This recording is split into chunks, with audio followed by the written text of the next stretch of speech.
नमस्कार, हमारी इस खास पेशकश में आपका स्वागत है। आपके साथ मैं हूं सुमित चौधरी। क्या संभल को कश्मीर बनाने की कोशिश की जा रही है? ये वो मुहिम है जो हम लगातार सुदर्शन न्यूज पर अपने तमाम दर्शकों के बीच में रख रहे हैं। बताने की कोशिश हम लगातार कर रहे हैं क्या हालात संभल में हो चुके हैं और कैसे आपराधिक तत्व, आतंकवादी, अराजक तत्व वहां पर लगातार बढ़ते जा रहे हैं। दरअसल लगातार इस मुहिम के जरिए हमने आपको बताया कि गोकशी पर कार्रवाई करने के लिए प्रशासन और पुलिस जब पहुंचता है तो उस पर पत्थर बरसाए जाते हैं।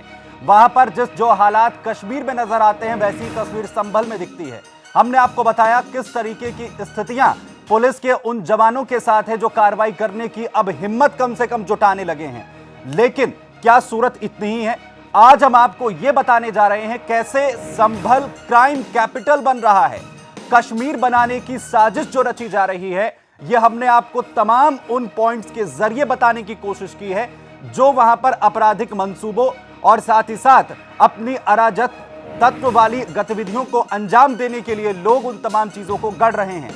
लेकिन क्राइम कैपिटल कैसे संभल बढ़ रहा है, कैसे वहां पर अराजक तत्व पल रहे हैं और कैसे कश्मीर बनाने के एजेंडे पर काम हो रहा है, इन तमाम चीजों को आज हम इस प्रोग्राम के जरिए आपके सामने रखने वाले हैं और इस पर भी करेंगे चर्चा। लेकिन सबसे पहले आपको दिखाते हैं कि क्राइम रेट कैसे संभल में बढ़ा है और कैसे संभल क्राइम कैपिटल में तब्दील होता जा रहा है।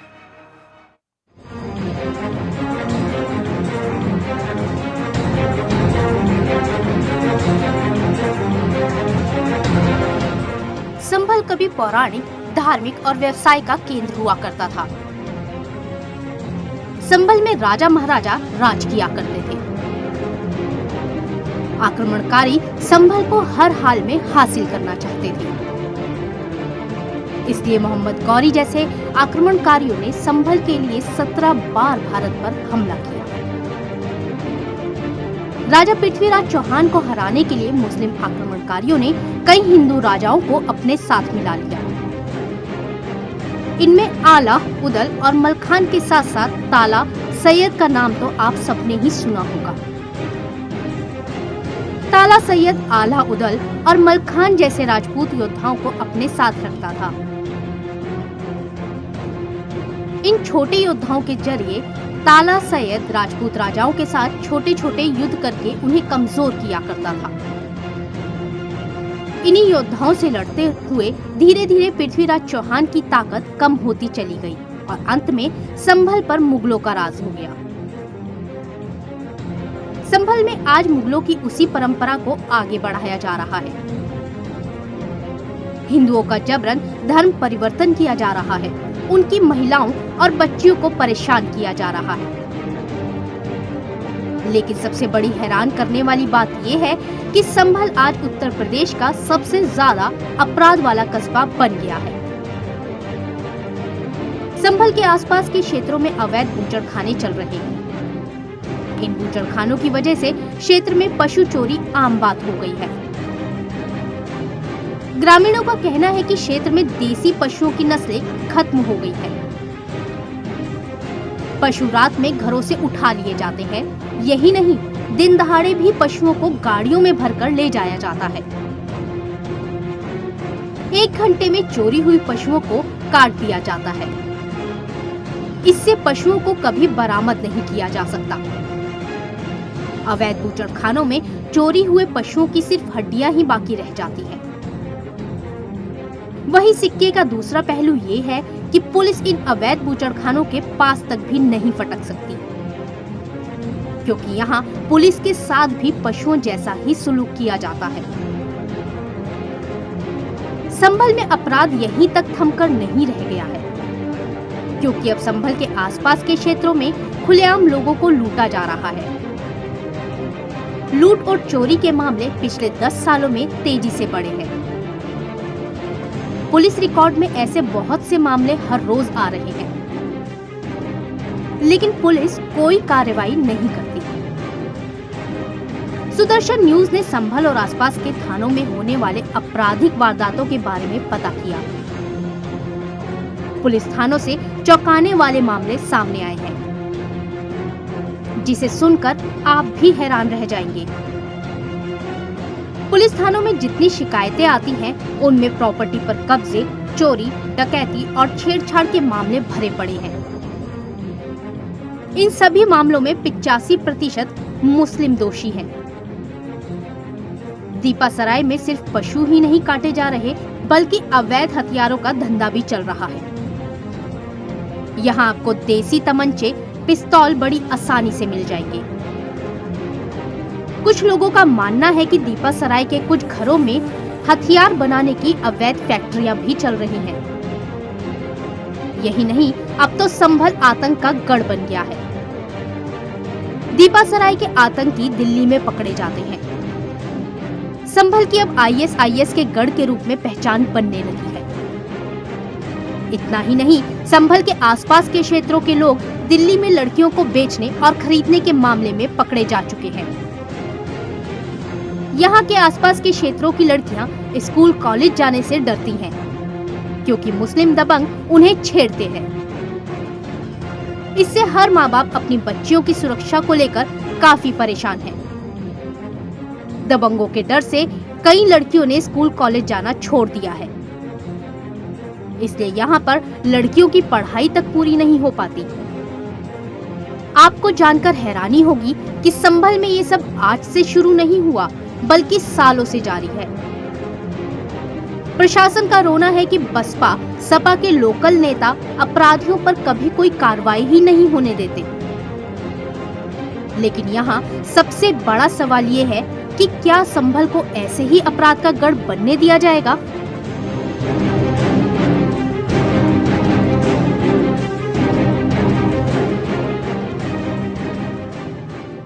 दरअसल सुदर्शन की टीम संभल में हर एक परत को उधेड़ने की, हर एक परत को, हर हालात को समझने की कोशिश कर रही है। बार बार संभल में यह कहा जा रहा है कि लॉ एंड ऑर्डर की समस्या है। क्या वाकई ऐसा है?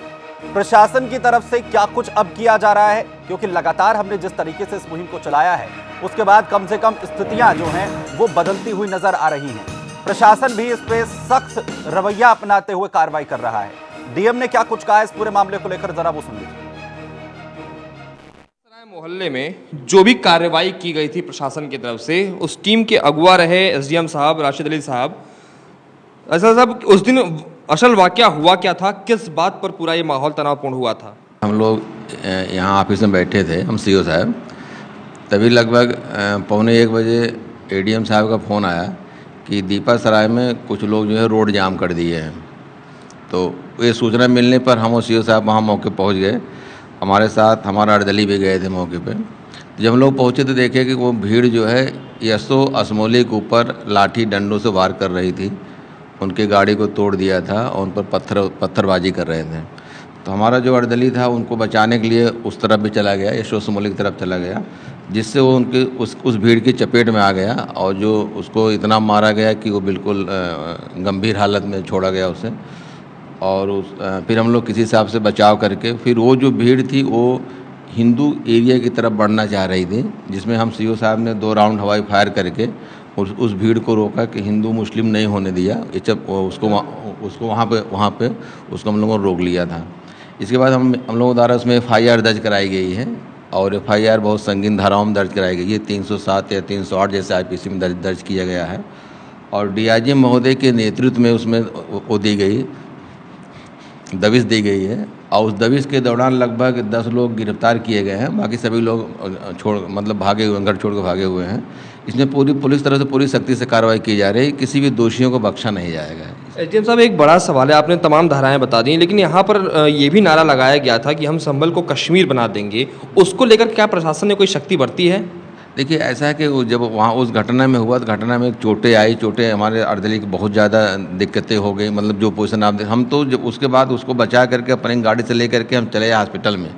उस समय जो नारा हुआ था उस समय हम वहाँ नहीं थे। वहाँ ADM साहब, SP साहब से एडिशनल SP साहब थे और CO साहब थे। तो क्या उसमें उन लोगों की तरफ से कोई कार्रवाई की जा रही है? नहीं, उन लोगों की तरफ से कोई कार्रवाई नहीं की। हम लोगों की तरफ से उसमें FIR दर्ज कर दिया गया है। दर्ज होने के बाद हम लोग तो पूरी कार्रवाई की जा रही है, दबिश दी जा रही है। सभी लोग घर छोड़ के भागे हुए हैं, पूरी सख्ती से कार्रवाई की जा रही है, कोई इसमें वो नहीं है, कोई लिपापोती नहीं की जा रही। से एक आखिरी और महत्वपूर्ण सवाल है, अलकायदा का जो नेशनल कमांडर रहा वो भी इसी मोहल्ले से पकड़ा गया।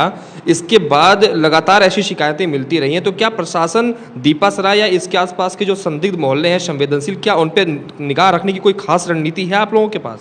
देखिए, ये पुलिस वाले उस पर पूरा कार्रवाई कर रहे हैं। आज जो पकड़े गए थे वो बहुत पहले पकड़े गए होंगे। हमारा लगभग 3 महीने का ही कार्यकाल रहा है, हमारे टाइम में ऐसी कोई घटना नहीं हुई है। फिर भी हम सभी लोग पूरा अलर्ट हैं, पुलिस विभाग पूरा अलर्ट है, और जहाँ भी कोई सूचना मिलती है हम लोग तुरंत पहुँच जाते हैं, उसमें कोई दिक्कत नहीं होती। कल जो है चिमियावली गाँव का भी आप लोग जाने होंगे कि थोड़ा सा भी मामला वो हम CO साहब तुरंत पहुंच जा रहे हैं। जो भी घटना होती है हम लोग बिल्कुल अलर्ट तुरंत पहुंच जा रहे हैं और पूरा तुरंत कंट्रोल कर रहे हैं। दोषी भी जो भी दोषी होगा उनके खिलाफ सख्ती कार्रवाई की जा रही है, किसी को बख्शा नहीं जाएगा। चलिए, SDM साहब थे, इनका साफ कहना है कि शासन से माननीय मुख्यमंत्री जी की तरफ से जो भी निर्देश मिले हैं उनका सख्ती से पालन किया जाएगा। दोषी कोई भी हो न्यायोचित कार्रवाई की जाएगी, बख्शा किसी को नहीं जाएगा। जो भी माहौल खराब करेगा उसके खिलाफ सख्त से सख्त कार्रवाई करते हुए माहौल को शांतिपूर्ण बनाए रखा जाएगा। वीडियो जर्नलिस्ट सचिन के साथ राकेश पंडित, सुदर्शन न्यूज, संभल। तो प्रशासन की तरफ से अब साफ तौर पर कहा जा रहा है कि जो भी माहौल बिगाड़ने की कोशिश संभल में करेगा उस पर सख्त कार्रवाई होगी। कम से कम लगातार जो मुहिम सुदर्शन न्यूज ने चलाई है उसकी अब ग्राउंड जीरो पर असर नजर आना शुरू हुआ है। दरअसल जब शुरुआत हमने इस पूरी मुहिम की थी, दरअसल हालात कितने बदतर थे, वहां पर कोई बोलने के लिए तैयार नहीं था। लेकिन लगातार इस मुहिम का असर अब यह है कि प्रशासन इस पर सख्त हुआ है, कार्रवाई जो है इस पर हो रही है। लेकिन किस तरीके से संभल जो है क्राइम कैपिटल बना है, दरअसल जो आंकड़े हमारे पास आए हैं, जो ज्यादातर मामले दर्ज हुए हैं अपराध के, उसमें 85% मामले ऐसे हैं जिसमें मुस्लिम लोगों का नाम इसमें शामिल है। और इसके अलावा जो कुछ महत्वपूर्ण चीजें हमारे सामने आई, जो इन्वेस्टिगेशन लगातार हमारे रिपोर्टर्स वहां पर ग्राउंड जीरो पर कर रहे हैं, वहां से जो रिपोर्ट्स हैं उसके मुताबिक दरअसल सिमी का 4 साल तक यह गढ़ रहा है। लगातार सिमी वहां पर अपनी बैठकें करते रहे और उसके बाद 2006 में जो सिमी के तमाम आतंकी थे उसके बाद वो वहां से अलग हो जाते हैं, जब 2006 में रोक लगाई जाती है सिमी पर। लेकिन जब ये सिमी के आतंकी अलग हुए हैं उसके बाद वो कहां गए, किन गुटों के साथ वो जुड़े हैं, इसकी जानकारी किसी के पास नहीं है। हालांकि सुरक्षा एजेंसियां अब दावा जरूर कर रही हैं कि नजर अब संभल पर बनाई गई है कि क्या उन्हीं की वजह से इस तरीके के हालात संभल में बन रहे हैं कि कश्मीर जैसी स्थिति वहां पैदा करने की कोशिश की जा रही है। नारे लग रहे हैं कि संभल को कश्मीर में तब्दील कर दिया जाएगा। इसी पर हम करेंगे चर्चा। खास मेहमान हमारे साथ मौजूद हैं, इब्राहिम नदवी साहब हैं, मुस्लिम एक्सपर्ट हैं, हमारे साथ लखनऊ से जुड़ रहे हैं। विक्रम सिंह पूर्व DGP हमारे साथ फोनों पर मौजूद रहेंगे। JK बेनीवाल साहब जो है धर्म प्रचारक हैं, वो हमारे साथ यहां पर स्टूडियो में मौजूद हैं। सबसे पहले मैं आपके पास आना चाहता हूं विक्रम सिंह, पूर्व DGP जो है हमारे साथ यहां पर जुड़े हैं। विक्रम सिंह जी, स्वागत है आपका। और सवाल जो मेरा आपसे इसलिए ज्यादा महत्वपूर्ण है ये, और पहले इसलिए पूछ रहा हूं, जो आंकड़े आए हैं या जो पहली स्थितियां रही हैं जिसमें 4 साल तक सिमी का वहां पर रहना, ये तमाम चीजें सीधे तौर पर इशारा करती हैं कि संभल में क्या कुछ स्थिति बन सकती है और क्या कुछ हालात हैं। और हाल फिलहाल की घटना के बारे में आप बिल्कुल जानते होंगे, किस तरीके से पत्थरबाजी वहां पर की जाती है, पुलिस को खदेड़ दिया जाता है उन मोहल्लों में जहां पर पुलिस कार्रवाई करने के लिए जाती है गोकशी को लेकर। आपको क्या लगता है, ये पूरा मामला इतना सीधा है? ये मामला बिल्कुल ही सीधा नहीं है, निहायत पेचीदा है। और मुझे सुदर्शन चैनल को मैं बधाई देना चाहूंगा कि उन्होंने एक ज्वलंत प्रश्न के ऊपर एक प्रभावी कार्रवाई और लोगों का ध्यान आकृष्ट किया जी। मैं ये भी कहना चाहूंगा कि SDM, CO, SO असमौली और SDM के चपरासी ने बड़ी बहादुरी से और दिलेरी से काम किया, और शासन से मैं संस्तुति करूंगा कि उनको अलंकृत करें। संभल, मैं सन 91 से संभल और मुरादाबाद से वाकिफ हूं, और यहाँ पर बड़ी कठोर कार्रवाई अगर आप नहीं करेंगे तो यहाँ की स्थिति आपकी चिंताजनक और शोचनीय हो सकती है। मैं ये भी निवेदन करूंगा कि जो धाराएं SDM साहब ने बताई हैं, एक धारा और 7 क्रिमिनल लॉ अमेंडमेंट एक्ट और रासुका और गैंगस्टर एक्ट का भी प्रयोग करें। यहाँ पर जो भी शरारती और आपराधिक तत्व हैं, आपने सही कहा कि सिमी और सिमी के बाद इंडियन मुजाहिदीन और उसके बाद ISIS, इसके क्रियाशील सदस्य संभल में देखे जाते हैं। मानव तस्करी से लेकर के चाहे नाजायज हथियार हो, चाहे बच्चियों के साथ छेड़खानी हो, इस प्रकार के अपकृत और गुंडागर्दी की कार्रवाई होती है। और कभी कभार पुलिस विभाग की संलिप्तता के कारण इनकी तरफ प्रभावी कार्रवाई के अभाव में इनका मनोबल ऊंचा हो जाता है। लेकिन मैं नहीं समझता हूं कि आपकी रिपोर्ट के बाद और इतना ध्यान आकृष्ट करने के बाद कोई दुस्साहस करेगा कि इनकी तरफ कार्रवाई न करे। लेकिन फिर भी मैं आप दोबारा बल देना चाहूंगा कि ये जो धाराएं एसडीएम साहब ने बताई हैं बहुत अच्छी बताई हैं, लेकिन 7 क्रिमिनल लॉ अमेंडमेंट एक्ट, रासुका, गैंगस्टर एक्ट, इसके ऊपर भी प्रभावी कार्रवाई करे और अभिसूचना तंत्र को इतना मजबूत करें कि जो भी शरारती तत्व हैं उनकी गतिविधियां, नाजायज हथियार का आवागमन, जिनके द्वारा मोहल्ले में छेड़खानी या इस प्रकार से एक अड्डा बना जाने के बारे में अवांछनीय तत्वों को मैं इशारतन कहूंगा, अवांछनीय तत्वों को संभल में बुला करके भाषणबाजी करा करके हमारे युवाओं को गुमराह करने का प्रयास किया जाता है, उस पर भी प्रभावी कार्रवाई किए जाने की आवश्यकता है। चलिए, जिस ओर आप इशारा कर रहे हैं उसे मैं कह देता हूं, मैं आपकी मजबूरियां समझ सकता हूं, लेकिन मैं यहां पर नदवी साहब के पास भी जाऊंगा। नदवी साहब यहां पर कुछ कहना भी चाह रहे हैं, अपनी बात भी रख सकते हैं नदवी साहब आप। और साथ ही साथ लॉ एंड ऑर्डर की समस्या बताई जाती है और अवांछनीय जो लोग वहां पर जिनकी जरूरत नहीं है और किस तरीके की भाषणबाजियां वहां पर हो रही हैं, लॉ ऑर्डर की समस्या नहीं रह गई है, ये स्थिति है। और जिस तरह के विक्रम सिंह साहब यहां पर कह रहे हैं, नदवी साहब। देखिए भाई, अभी आपने थोड़ी देर पहले ये बात कही, आप सुन पा रहे हैं मुझे? जी बिल्कुल। थोड़ी देर पहले आपने ये बात कही है कि 4 साल पहले वहां पे अलकायदा के आतंकी पकड़े गए थे या सिमी के थे लोग, उनको अरेस्ट किया गया और अकॉर्डिंग टू माय नॉलेज उनको घरों से अरेस्ट किया गया। तो जो बात आप ये कह रहे हैं कि वहां पे पुलिस कार्रवाई नहीं कर सकती है, ये बात मैं नहीं समझ सकता, मुझे नहीं लगता ये बात। आप बिल्कुल आप आंकड़े देखिए वहां पे जाके। रही बात जो जिसमें अभी पुलिस के ऊपर पत्थरबाजी हुई, उसमें एक इल्जाम वो लोग लगा रहे हैं जिसकी मैंने पहले भी कहा था जांच कराई जाए और अभी भी मैं कहूंगा जांच कराई जाए। उसकी जांच चल रही है अब। हाँ, वहां पे उनका कहना है जो पब्लिक वहां पे रोड पे आई थी वो इसलिए नहीं आई थी कि गौकशी के लिए गौकशी की वजह से लोगों को अरेस्ट किया जा रहा है इसलिए आ गई थी, बल्कि पब्लिक इसलिए रोड पे आई थी कि उनका इल्जाम है कि घर में घुस के औरतों के साथ छेड़खानी की गई। According to my knowledge, according to my source, ये गलत भी हो सकता है। हाँ। मेरा कहना है कि गलती 1-2 लोगों ने की है, जिन्होंने भी की है उनको सजा दी जाए। हाँ। लेकिन जो पब्लिक भीड़, जो पब्लिक रोड पे आई है, पब्लिक का रोड पे आना वो गौकशी के लिए नहीं था, बल्कि उनको लगा था कि पुलिस वाले घर में घुस के उन्होंने कुरान करीम की बेहरमती की है और औरतों के साथ छेड़खानी की है। चलिए नदवी साहब, मैं इसलिए रोक रहा हूं, दरअसल कुछ चीजें करेक्ट कर देता हूं, इसलिए कर रहा हूं करेक्ट क्योंकि आपको भी शायद पता चल जाए। दरअसल अपने आप को डिफेंस करने के लिए कोई ना कोई मामला चाहिए होता है और कम से कम जो है इससे बेहतर मामला कोई नहीं हो सकता। कुरान की बेअदबी हो गई, एक ऐसी लाइन हो गई है कि कहीं पर भी कह दीजिए और उसके बाद जो अपने आप को डिफेंस कर लीजिए, पहला सवाल। दूसरा ये, आप जो कह रहे हैं कि वहां पर कार्रवाई नहीं हो सकती है, नहीं आप अपनी बात रखिएगा, जो आप कह रहे हैं कार्रवाई नहीं हो सकती है और ये कार्रवाई हुई है, दरअसल जो गिरफ्तारियां हुई हैं वो संभल में नहीं हुई हैं, जो भी कार्रवाई हुई है वो संभल से बाहर या वो राजधानी दिल्ली के अंदर गिरफ्तारियां हुई हैं। हाल फिलहाल में याद होगा अलकायदा के जो हैं 17 लोगों को गिरफ्तार किया गया था, उसमें जो है कार्रवाई और उसमें 6 लोग जो है संभल से जुड़े हुए थे। इसके अलावा 4 साल तक सिमी का नेटवर्क वहां पर चलता रहा। 2006 के बाद, उनके बाद वहां पर वो जो लोग थे वो किन संगठनों के साथ जुड़ गए ये किसी के पास कोई जानकारी नहीं है। हालांकि जो सुरक्षा एजेंसियां वो ये जरूर कह रही हैं कि उनका एक्टिव होना के निशान उनके पास पुख्ता वहां हैं या नहीं ये नहीं है, लेकिन उसके आसपास के जो इलाके हैं, मुर्दाबाद जैसे इलाके, अलीगढ़, जहां पर हर जगह संभल के तार जुड़े हुए हैं। अब आप बोल सकते हैं। में शुरुआत में 2 लोगों को अरेस्ट किया गया था, पुलिस वहां पे अरेस्ट करने गई, कोई ऐसी बात नहीं हुई। दोबारा जब पुलिस गई दूसरे लोगों को अरेस्ट करने, तो जो गलत लोग हैं जिन्होंने ये हरकत की, इलीगल काम किया, ये गलत गैर कानूनी काम किया, उन्होंने हो सकता है ये सजा बनाई हो, पॉसिबल है। हाँ। इसकी जांच होनी चाहिए। लेकिन पब्लिक जो रोड पे आई थी, ठीक, उसको इत्तला मिली, मैंने जब पता किया, वहां पे लोगों से पूछा कि क्या वजह थी कि ये पब्लिक पुलिस के अगेंस्ट में आ गई, ये कैसे मुमकिन है, तो पब्लिक को ये बात बताई गई। अब क्या हकीकत है इसके पीछे, अगर गलत है, जिसने गलत उड़ाया है ये बात, उसकी कार्रवाई हो, उसके खिलाफ दरअसल नदवी साहब, आप हमारे साथ कल नहीं जुड़े थे।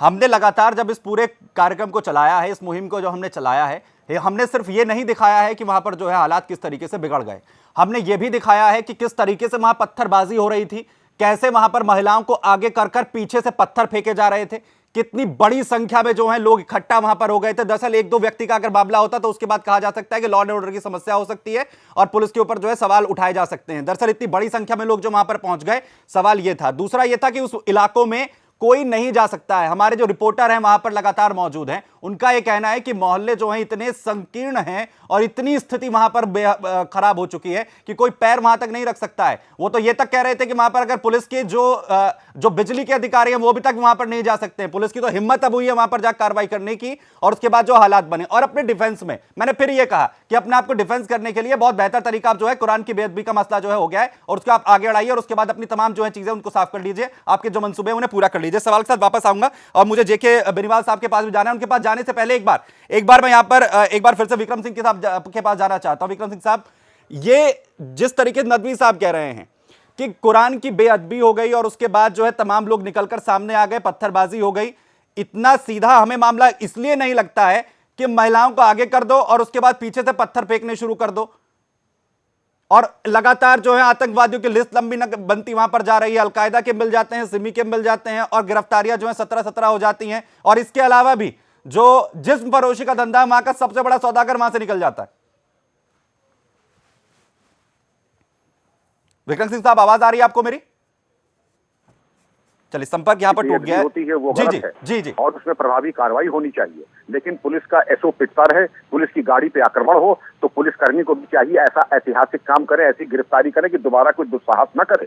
और मैं ये उम्मीद करता हूं कि पुलिस उन एरियाज में अपनी चौकियां और थाने खोलेगा जहां पर आपने बताया कि पुलिसकर्मी जाने से गुरेज करते हैं। ये पहले भी हमने किया है और फिर ये करने का वक्त आ गया है कि जहां पुलिसकर्मी जाने से गुरेज करते हैं वहां थाने चौकी खोलें, वहां पे प्रभावी कार्रवाई करें, और जिन लोगों ने पुलिस के ऊपर हाथ उठाया है उनको ऐसी एक नसीहत दे कि दोबारा वो दुस्साहस न करे। जब अपने सिक्के खोटे हो तो गैरों की बनाती है। और मुझे इसके अलावा तो एक सांकेतिक रूप में मैं कह रहा हूं, और ये मैं उम्मीद करता हूं कि ये प्रभावी कार्रवाई करते हुए पुलिस प्रशासन ऐसा कोई मौका नहीं देगा कि कानून कोई अपने हाथ में ले, हमारी बच्चियां स्कूल न जा पाए, हमारी बच्चियां कॉलेज यूनिवर्सिटी जाना चाहता। और अगर कोई करता है तो इसका ऐसा माकूल जवाब दें कि दोबारा ये दुस्साहस न करें। प्रशासन की शिथिलता से और समाज के बुजुर्गों अपनी जब पीट करते हैं तो ये लुच्चे लफंगे इनकी बन आती है। जी बेनीवाल साहब, ये लॉ एंड ऑर्डर की समस्या है।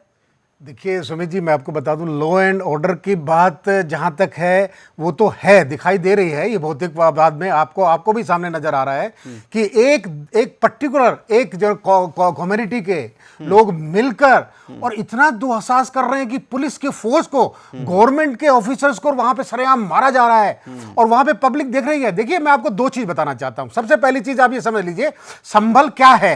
संभल हमारा धार्मिक एक स्थान है जिसमें कल का अवतार होना है 4,32,000 साल बाद।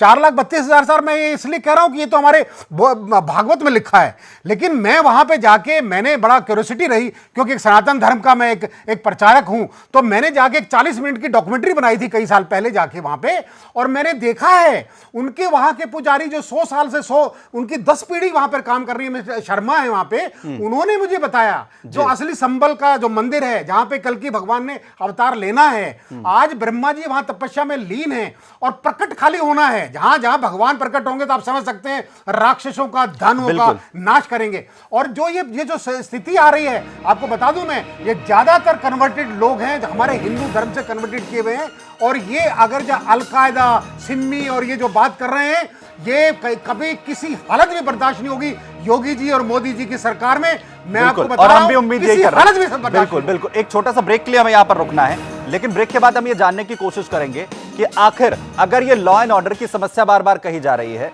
तो ये स्थिति क्या है जहां पर ज्यादातर थानों में मुस्लिम धर्म के जो लोग हैं वही अपराधों में संलिप्त वहां पर पाए जा रहे हैं, और कैसे इतनी बड़ी फहरिस्त खड़ी हो रही है जहां पर अलग अलग इलाकों से अगर आतंकवादी गिरफ्तार हो रहे हैं तो वो संभल से निकल रहे हैं। छोटा सा ब्रेक, फौरन हाजिर होते हैं।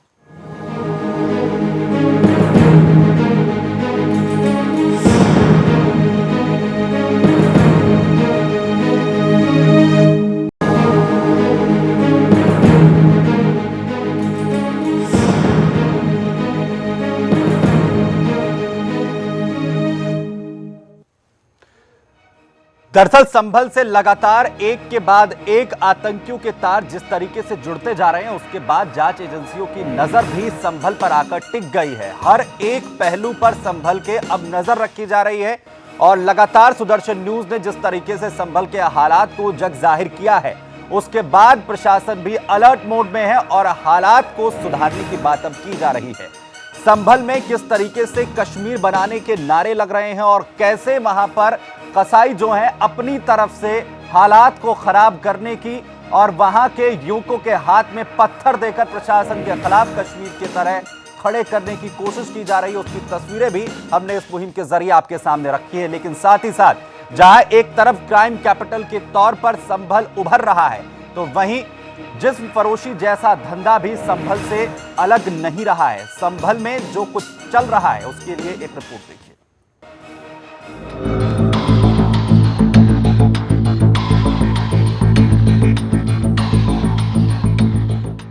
अब हम बताते हैं कि कैसे संभल के लोग बन गए हैं देह व्यापार के सरगना। संभल के पास उझारी कस्बा है जो मुस्लिम बहुल्य इलाका है। ये शख्स पिछले 10 साल में अचानक से अरबपति बन गया। दिल्ली में अरबों रुपए के फ्लैट, करोड़ों रुपए की लग्जरी गाड़ियां, बड़े बड़े नेताओं के साथ फोटो। लेकिन ये पुलिस की नजर में आ गया और जेल चला गया, क्योंकि मामला दिल्ली से जुड़ा हुआ था। लेकिन संभल और संभल के आसपास के क्षेत्रों में ऐसी कई लड़कियों को बेचने और खरीदने का धंधा किया जाता है। आइए अब हम आपको बताते हैं ऐसे ही एक खतरनाक शख्स की कहानी, जो सिर्फ 10 साल में क्षेत्र का सबसे ताकतवर और पैसे वाला शख्स बन गया। मोहल्ला शादात निवासी आफाक हुसैन अब अरबपति है। इस दौरान उसने न केवल अपनी पुश्तैनी खंडर मकान को तुड़वाकर आलीशान कोठी बनाई, बल्कि 3 बागों समेत लगभग 200 बीघा से अधिक जमीन भी खरीदी। सैदन गली में भी कई इमारतें बताई जा रही हैं। एक बैंक की शाखा भी उसी की बिल्डिंग में चल रही है। उझारी के मोहल्ला शादात स्थित आफाक की आलीशान कोठी में उसका बड़ा भाई परिवार के साथ रह रहा है। 17 साल पहले आफाक राजमिस्त्री का काम करने वाले बहनोई के साथ बेलदारी करने दिल्ली गया था। लगभग 4 साल तक बेलदारी कर राजमिस्त्री का काम सीखा। एक बार वो जीबी रोड पर रहने वाले शायरा के कोठे के टूटे हुए फर्श की मरम्मत करने पहुंचा। वहां काम करने के दौरान उसने शायरा से संबंध बना लिए और उससे शादी कर वहीं रहने लगा। निर्धन मजदूर आफाक ने वेश्यावृत्ति के माध्यम से कमाई की और अरबपति बन गया। उझारी में उसने पुश्तैनी मकान की जगह करोड़ों की लागत से इकबाल मंजिल के नाम से आलीशान कोठी खड़ी कर दी। सूत्रों के मुताबिक कोठी में लिफ्ट तक लगी हुई है। आफाक के बारे में जिसको भी जानकारी हुई वो अवाक रह गया। किसी को यह विश्वास नहीं हो रहा था कि दिल्ली से यहां रुतबे से आने वाला व्यक्ति इतना बड़ा सेक्स रैकेट चला रहा था। मगर कस्बे का कोई व्यक्ति उसके बारे में कुछ भी बोलने को तैयार नहीं है। मीडिया ने आसपास के लोगों से उसके बारे में जानकारी करनी चाही तो लोगों ने सिर्फ इतना कहा, भाई हमें कुछ नहीं पता, आफाक कहां रहता है और क्या करता है। देह व्यापार के धंधे के सरगना आफाक बाकरी के एक कद्दावर नेता से घरेलू संबंध हैं। इस सपा नेता के भाई के साथ मिलकर उसने दिल्ली और नोएडा में करोड़ों की प्रॉपर्टी खरीदी। अब आफाक की हकीकत उजागर होने के बाद उसके करीबी नेता के बारे में भी चर्चाएं शुरू हो गई हैं। आफाक मूल रूप से कस्बा उझारी का रहने वाला है, जहां पूर्व सपा प्रदेश सरकार के कैबिनेट मंत्री कमाल अख्तर भी हैं। मजदूर के इस बेटे आफाक ने पत्नी के साथ देह व्यापार के धंधे में ऐसी धाक जमाई कि वो देह व्यापार के लिए कुख्यात जीबी रोड का सरगना बन बैठा। पैसा कमाने के बाद उसने राजनीति में पैठ बनानी शुरू कर दी। इसके लिए उसने जिले के सपा के कद्दावर नेता पर पैसा खर्च करना शुरू किया। जिले के बड़े नेताओं का स्वागत करना, उनके परिजनों की अपने पैसे से शादी करवाना, दावतें देना उसके बाएं हाथ का खेल था। इसके चलते वो अपने इस मकसद में कामयाब भी होता जा रहा था। इसी क्रम में जिले के नौगावा शादात कस्बे से उसके गहरे रिश्ते बन गए। उसके साथ सपा के एक कद्दावर नेता के भाई ने दिल्ली और नोएडा में प्रॉपर्टी भी खरीदी। आफाक और सपा नेता के इस भाई के नाम ओखला और बाटला हाउस के साथ ही जैतपुर में खरीदा गया फार्म हाउस दर्ज है। दिल्ली में बड़े सेक्स रैकेट के राजफाश के बाद वहां की वृंदावन पुलिस ने रात में एक फ्लैट में छापा मारा। वहां से 2 युवक और 2 महिलाओं को हिरासत में लिया। ये लोग देह व्यापार से जुड़े बताए जा रहे हैं। चैतन्य विहार कॉलोनी स्थित एक अपार्टमेंट में रात चौकीदार नरेश ड्यूटी पर था। उसके मुताबिक इस रात करीब 10:30 बजे बोलेरो में कुछ पुलिसकर्मी आए। उनके साथ एक महिला थी, जिसके बताए फ्लैट पर दिल्ली की पुलिस ने छापा मारा और 2 महिलाओं और 2 पुरुषों को अपने साथ ले गई। कोतवाली प्रभारी मुनीश चंद्र ने दिल्ली पुलिस की ऐसी किसी कार्रवाई से अनभिज्ञता जताई। पड़ोसियों से जब फ्लैट में रह रहे लोगों के बारे में जानकारी की गई तो उन्होंने बताया कि फ्लैट को कुछ महीने पहले एक महिला ने खरीदा था। तभी से हर दिन नई युवतियां आती थी। ये तो सिर्फ एक मामला है, ऐसे मामले भरे पड़े हैं संभल और आसपास के क्षेत्रों में, क्योंकि यहां अपराध चरम पर है। तो मामला सिर्फ क्राइम कैपिटल बनने का नहीं है, मामला जिस्म फरोशी तक का है और साथ ही साथ स्थिति जो है वो अलकायदा, सिमी और उसके बाद ये जिस्म फरोशी का धंधा, जहां पर अशफाक जैसे जो लोग हैं वो इसे अंजाम देते हैं। हमारे मेहमान लगातार हमारे साथ यहां पर बने हुए हैं। नकवी साहब, आपके पास आना चाहता हूं, शायद आप कुछ कहना भी चाहते थे ब्रेक पर जाने से पहले, लेकिन मैं ये कहना चाह रहा हूं, अलकायदा का कनेक्शन निकल गया। सिमी जो है 4 साल तक वहां अपना गढ़ चलाता रहा। वहां जो सिमी से जुड़े हुए तमाम आतंकी थे वो कहां छिदर बिदर हो गए, इसके बारे में कोई जानकारी नहीं है फिलहाल। हालांकि ये जरूर कहा जा रहा है कि वहां पर अपने आप को एक बार फिर से रिवाइवल करने की अलग अलग गुटों के साथ जुड़कर वो तमाम कोशिश कर रहे हैं। साथ ही साथ सवाल एक ये भी है कि जो ज्यादातर रिपोर्ट्स दर्ज हुई हैं वहां पर थानों में, उसमें 85% जो हैं वो मुस्लिम जो अपराधी हैं उनके खिलाफ है।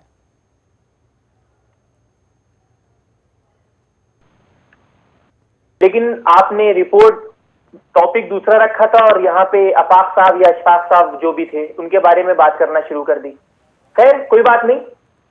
अभी आप जो सवाल कर रहे हैं कि वहां पे ज्यादातर जो रिपोर्टें हैं वो मुस्लिम लोगों के अगेंस्ट में है, मुस्लिम लोगों के खिलाफ है। और आपने शुरू में बताया था कि 85% मुस्लिम लोगों के खिलाफ है। आप जरा सा दीपा सराय और उसके आसपास का एरिया देख लीजिएगा, संभल डिस्ट्रिक्ट देख लीजिएगा, उसमें 90% मुस्लिम है जी। ऑब्वियसली जब मुस्लिम मेजॉरिटी में है तो जो भी वहां पे इस तरह के मामला होंगे वो मुसलमानों के अगेंस्ट में जाएंगे। अच्छा। इसको मजहब से क्यों जोड़ रहे हैं आप? अच्छा। जहां पे 100% मुस्लिम होंगे वहां पे 100% जो भी केस होंगे, FIR होंगे, वो मुसलमानों के अगेंस्ट में जाएंगे। जिन जगहों पे जो रेशियो होगा लगभग वही है, वही पे उसी हिसाब से होगा। आप सारी चीजें तो मुसलमानों की तरफ से बोले दे रहे हैं। नदवी साहब, मैंने जो आपको आंकड़ा दिया 85% का, दरअसल मैंने जो आपको आंकड़ा दिया है वो सिर्फ दीपा सराय मोहल्ले का नहीं दिया है, मैंने संभल का दिया है। ठीक है, मैंने संभल का दिया है। और साथ ही साथ मैं ये भी बता दूं, आप जो मेजॉरिटी की बात कर रहे हैं वहां पर 45% मुस्लिम है। 45% है, नॉट द 85%। 85% नहीं है। बात कर रहे हैं अभी विकिपीडिया देखिए, अभी की विकिपीडिया में 85%, विकिपीडिया के बाद 70% संभल डिस्ट्रिक्ट में, और जो संभल शहर है सिटी वहां पे 85% मुस्लिम, 85 to 90। आप देख लीजिए, मैं अभी आपके डिबेट से पहले बैठा देख रहा था यहाँ पे विकिपीडिया। तो बात यहाँ पे ये है कि आप एक मसले को इशू बना लेते हैं, आप उसको मुसलमानों की तरफ मोड़े दे रहे हैं। आप ओजारी की बात करने लगे, ओजारी अलग डिस्ट्रिक्ट है, बात यहाँ पे अभी संभल से की बात हो रही थी। आप सारा मुद्दा मुसलमानों की तरफ क्यों मोड़े दे रहे हैं? पीछे बात अभी आपने बताया, हमने संभल को बताया, हमने ओजारी को बताया, हमने उस तमाम इलाके को बताया जो संभल से अब टच करता है। हमने उन इलाकों को बताया जहां से तमाम कनेक्शन जो है संभल से जुड़ जाते हैं। हमने उन तमाम इलाकों की रिपोर्ट्स खंगाली, हमने तमाम सरकारी आंकड़ों को निकाला और उसके बाद यह पता चलता है कि 85% जो है मुस्लिम अपराधी निकलकर सामने आ रहे हैं जिनके मामले जो हैं दर्ज हैं। और हमारा कोई उद्देश्य नहीं है और हमने कहीं ये नहीं कहा है कि तमाम चीजें जो हैं हम मुस्लिमों के खिलाफ कर रहे हैं। हम सवाल उठा रहे हैं और इसलिए शायद नदवी साहब आपको बुलाया है जिससे आप उस तमाम चीजों पर जो है सफाई दे सके, बता सके कि नहीं हालात ऐसे हैं नहीं है। तो फिलहाल ये देख लीजिएगा जी, आप इस चीज को चेक कर लीजिएगा कि मैं अभी यहाँ पे डिबेट में आने से पहले विकिपीडिया खोल कर देख रहा था, पढ़ रहा था। खैर उसके बाद विक्रम साहब ने जो बात बोली है कि जिन लोगों ने ये काम किया है उनको ऐसी सजा मिले कि जमाना याद रखे, मैं उनके सपोर्ट में हूँ। ऐसी सजा मिलना चाहिए कि किसी की जरूरत ना हो आइंदा ये हरकत करने की। लेकिन उसकी वजह से जो लोग इसमें इन्वॉल्व नहीं है, जो पब्लिक है, जो भीड़ की तरह होती है, जो भीड़ की चाल चलती है कि एक आगे बढ़ा सब भाग गए, आप भी जानते हैं इस चीज को, उसको इन्वॉल्व ना किया जाए, उसको हम सही डायरेक्शन दें। वहां पे जिसने भी गलत डायरेक्शन किया, इसीलिए कहा मैंने इसकी जांच की जाए, जिसने गलत डायरेक्शन दिया उसको ऐसी सजा मिलना चाहिए कि जिंदगी भर उसकी नस्लें याद रखें। लेकिन अब वहां के हर एक बंदे को, वहां पे रहने वाले हर एक शख्स को आप इन्वॉल्व करे दे रहे हैं उसमें, या आप नहीं कर रहे, संभल के नाम लेके कि संभल क्राइम सिटी बनता जा रहा है। अब रेस्क्यू देख लीजिए जाके, ओझारी की जहां तक बात की आपने, वो इंडिविजुअल एक पर्सन है, आप उसको लेके पूरी पब्लिक को कह रहे हैं, तो ये बात मुझे मुनासिब नहीं लग रही। विक्रम साहब, ठीक है नदवी साहब, ठीक है विक्रम साहब, नदवी साहब कह रहे हैं कि सबको इन्वॉल्व नहीं किया जाना चाहिए, पांचों उंगलियां बराबर नहीं है। हम ये कह रहे हैं कि अलकायदा, सिमी और उसके बाद पत्थरबाजी जैसी घटनाएं और एक नहीं है, ये निकलकर सामने आई है। और लगातार जब से हमने यहां संभल को फोकस किया है, या जो चीजें हमारी रिपोर्ट्स में सामने आई हैं, जो आंकड़े हमारे पास सामने आए हैं, लगातार हमारे रिपोर्टर वहां पर हर एक चीज को जो खंगाल रहे हैं, उसके बाद इन तमाम चीजों का निकलकर सामने आना, 85% जो है केसेस उनके खिलाफ, जो है 85% केसेस जो है मुस्लिम्स के खिलाफ होना। हम ये नहीं कह रहे हैं कि तमाम जो है मुस्लिम एक जैसे हो रहे हैं, या तमाम मुस्लिम जो है विवाद खड़े कर रहे हैं। नदवी साहब अगर ये कहते हैं कि भीड़ को चेहरा ना बनाया जाए, तो कश्मीर में क्या हो रहा है, क्या उससे अलग तस्वीर पेश कर रहा है संभल? विक्रम साहब,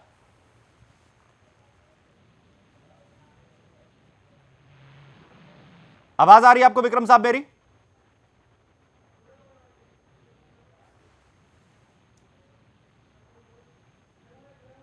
विक्रम साहब, आवाज आ रही है आपको मेरी?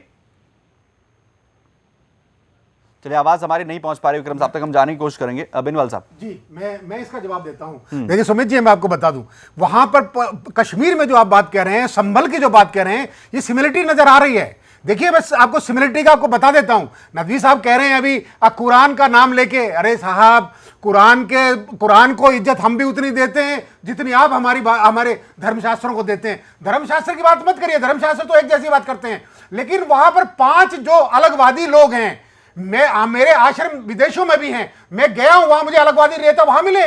हमने कहा था आप यहां क्या कर रहे हैं?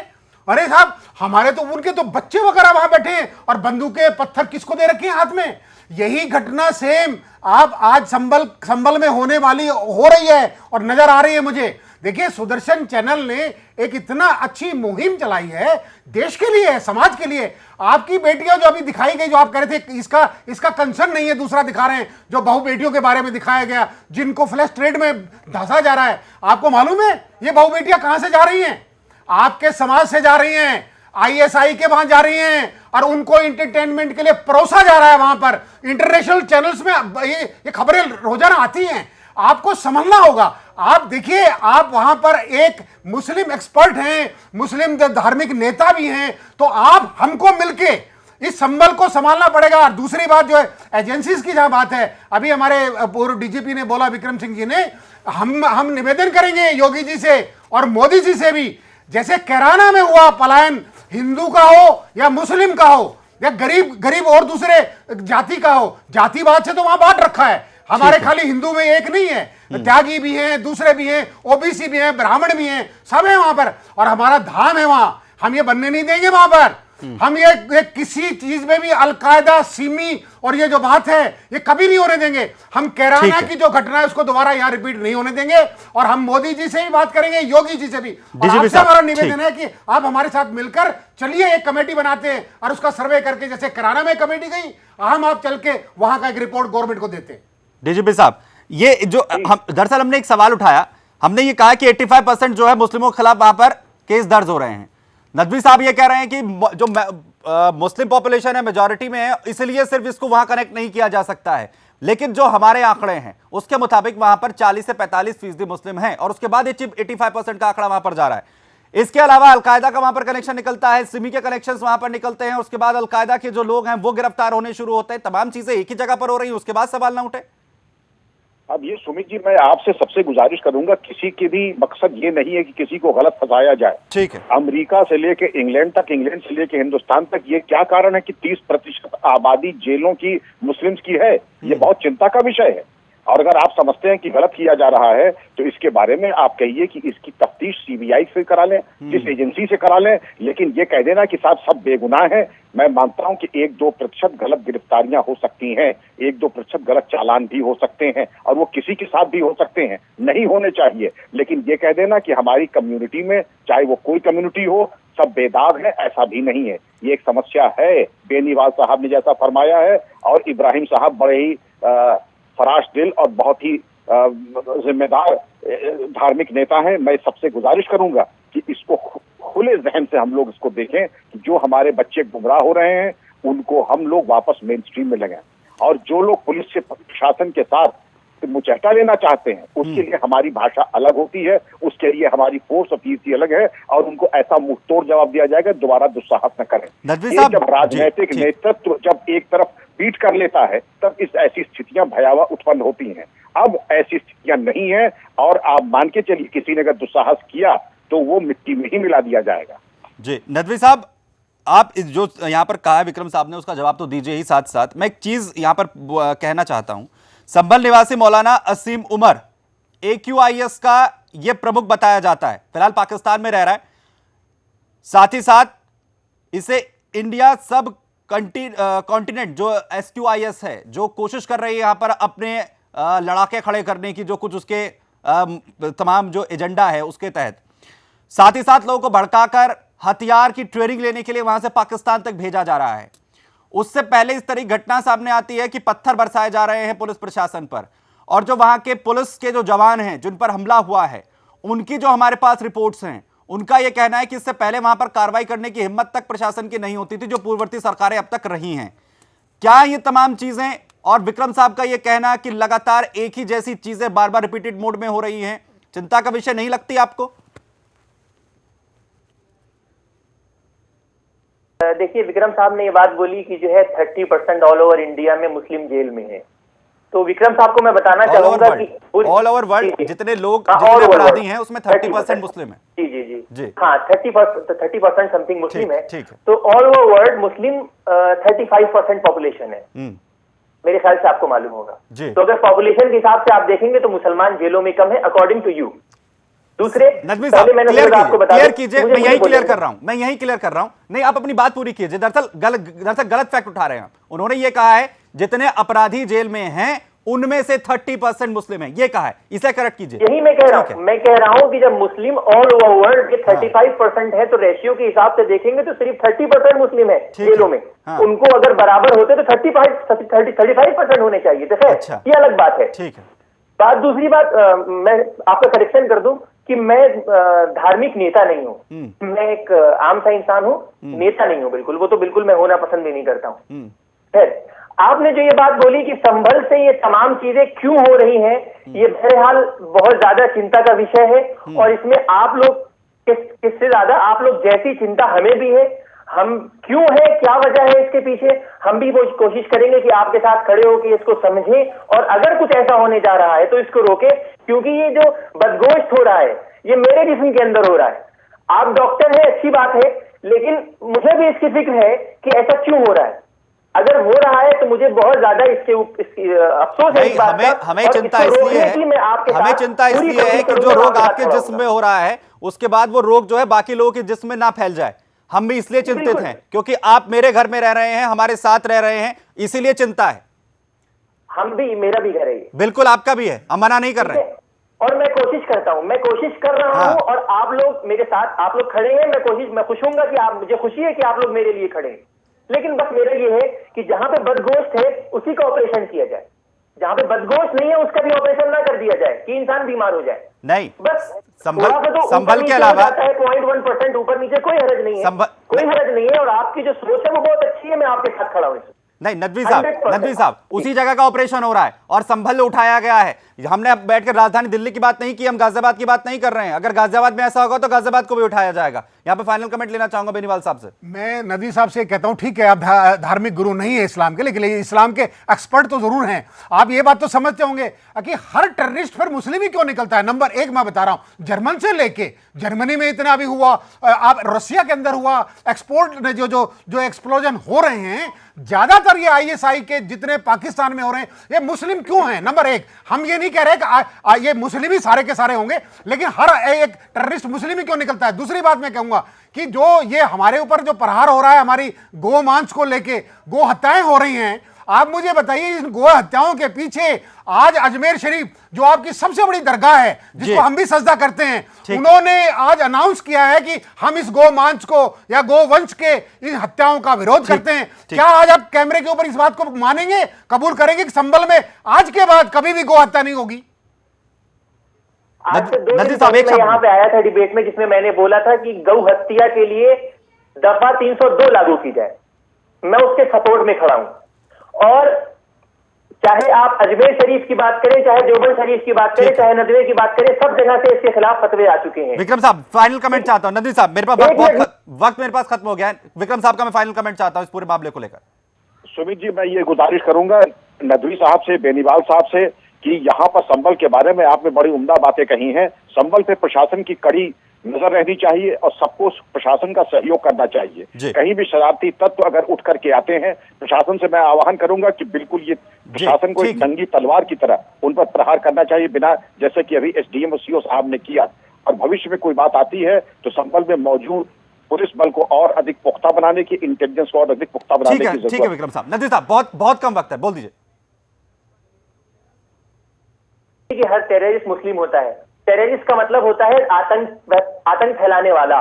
आप 1900 फर्स्ट वर्ल्ड वॉर को ले लीजिए, सेकेंड वर्ल्ड वॉर को ले लीजिए, या उसके बाद जो भी फसादात हुए हैं, आप देखिए दहशत किसे कहते हैं, किसने फैलाई है। हाँ, हम मुसलमान भी शामिल हैं उसमें तमाम मजहब वाले, तमाम लोग जो रबैयस नेचर के हैं, उन्होंने किया। लेकिन हैदराबाद में आके, महाराष्ट्र में आके आईएसआई के भर्ती करे जा रहे हैं, ये लंबा विषय है। नदवी साहब मैं आपको दोबारा डिबेट में बुलाऊंगा, कमेंट नहीं हो, दोबारा फिर करेंगे। लगातार हमारी ये मुहिम चल रही है और मैं उम्मीद करूंगा कि आप हमारे साथ कल जुड़ें। अगर हमारी यहाँ पर ये डिबेट इस पूरे मामले पर रहती है, मैं आपको जोड़ूंगा। आज मेरे पास वक्त जो है, माफ कीजिए, मेरे पास वक्त बिल्कुल खत्म हो गया है। बहुत बहुत शुक्रिया आप तमाम मेहमानों का मेरे साथ यहाँ पर जुड़ने के लिए। लेकिन हमारी ये मुहिम लगातार चल रही है और ये मुहिम हमारी तब तक चलेगी जब तक संभल के हालात जो जग जाहिर हुए हैं लगातार सुदर्शन न्यूज की मुहिम से, वो सामने नहीं आ जाते हैं। दरअसल क्राइम कैपिटल किस तरीके से बन रहा है संभल, ये हमने आपको बताया है, लेकिन हालात इतने सीधे नहीं हैं जितना उसे परोसने की कोशिश की जा रही है। सवाल यह है कि अब तक कार्रवाई क्यों नहीं हो रही थी और आगे कार्रवाई क्या होगी जिससे कि स्थिति वहां पर संभल सके। आज के लिए इतना ही। जय हिंद।